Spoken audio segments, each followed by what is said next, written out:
Trees, such a symbol of life. We see them everywhere. So let's learn how to draw some realistic trees using charcoal. But not those trees that look like they have a cloud on top. Of course not. No, I'm talking about the real deal here. The goal is for you to learn how to draw a realistic tree. Not just any tree. We're going to start with the base. And then we will do the other parts later. For today's project, you will need some drawing paper and some charcoal pencils. I will use these woodless charcoal pencils, and I will use the medium pencil from the pack for most of the time. You can sketch in just with a regular number 2 pencil, but if you don't mind, you can also sketch with the charcoal. Either way, whatever you feel comfortable with. To get started here, I'm going to just do a basic outline of what I want my tree trunk to look like.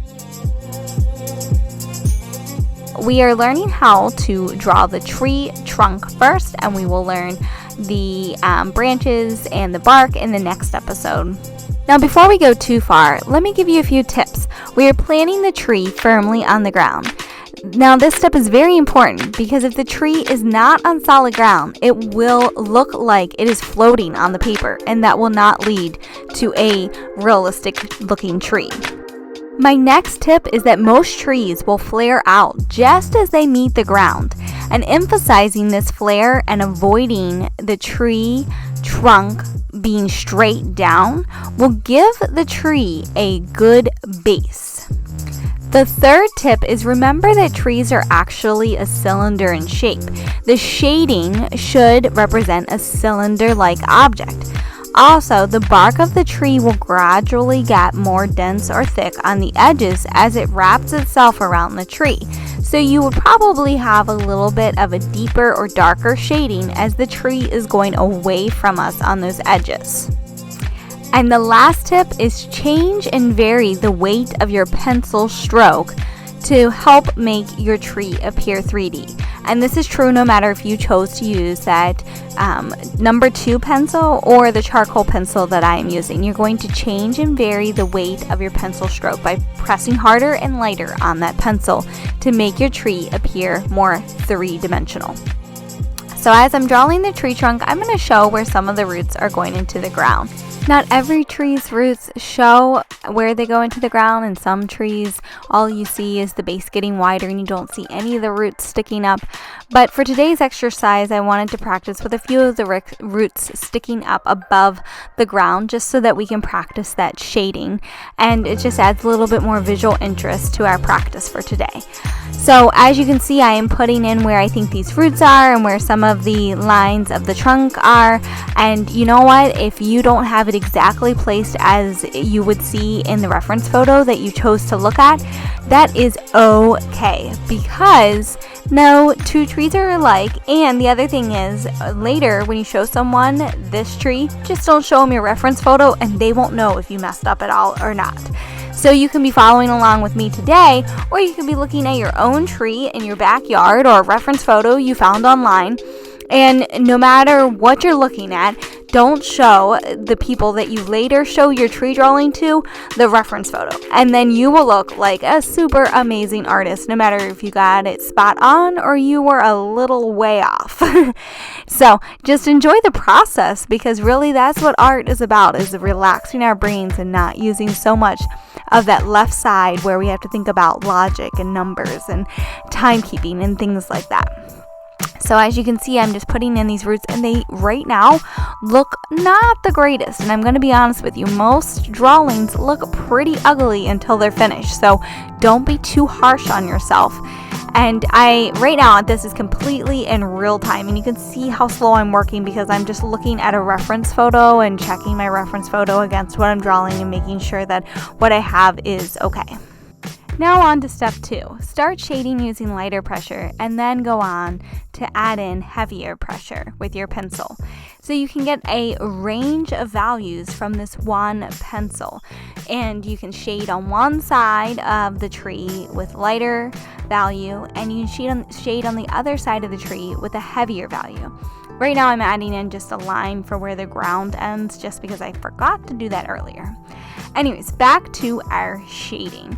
So like I was saying, You want to make sure to have areas that is lighter and where the sun is shining in more on your tree, and then areas that are darker and where it is more shadowed.